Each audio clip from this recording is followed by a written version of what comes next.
In the aftermath of Game 1 of the finals, the Golden State Warriors with a big 104-89 win. Game was tight at one point in the second half with the Warriors, the bench brothers. Sean Livingston, Leandro Barbosa blew this game open. Steph and Clay didn't have to do anything until the very end to seal it. But you surprised at the way the game played out, John? A little bit. I mean, we're looking at the most prolific three-point shooting team in NBA history, and the most prolific three-point shooting team through the first three rounds of these playoffs. And I think the game was won in the paint. Yeah. Golden State had 54 points in the paint, tied for the third most they've had this season, also tied for the third most that Cleveland's allowed this season. They got what they wanted at the basket early and often. Drives, like Barbosa was getting to the basket off the dribble, cuts to the basket, beating the Cavs back door, and in transition, with the Cavs not really matching up, finding layups in transition, and then a lot of Sean Livingston pull up 10 to 15 feet there in the fourth quarter. Yeah, I mean, I mentioned to you that Livingston's like the guy at the park with the cutoff jean shorts who can't shoot from outside, who might not make a layup, but he's got pull-up jumper game that'll just eat you alive. I mean, he turned it on tonight. His biggest scoring output of the season, obviously, and I think for a few years now. That's the most points he's put up.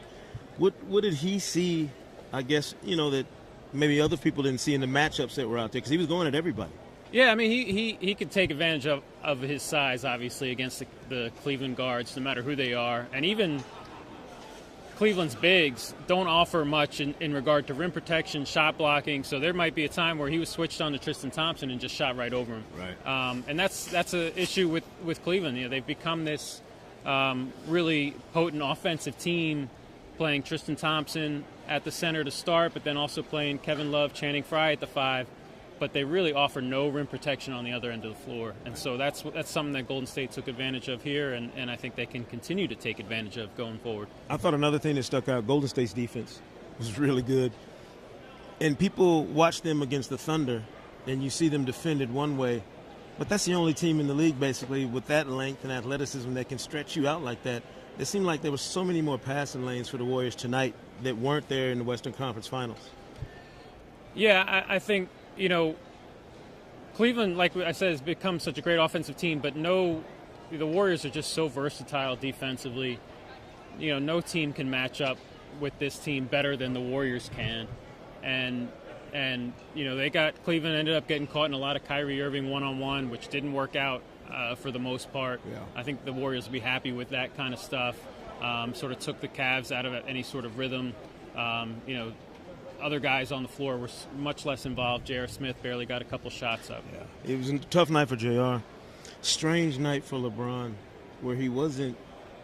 You look up and he had a LeBron night, but it didn't look like he ever had control of the game. You know what I'm saying? Like there was never that moment where he seemed like he was in control of things and kind of facilitating for his teammates.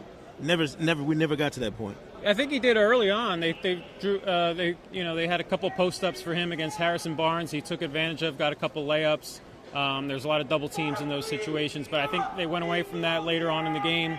I don't know if they didn't like the matchups they were getting, but I think a little bit more of LeBron in the post could be in order for Game 2. Yeah. Interesting. You never know how the first game of a series is going to go. Last year we had an overtime game, so you kind of had a feeling for the series. It set the tone.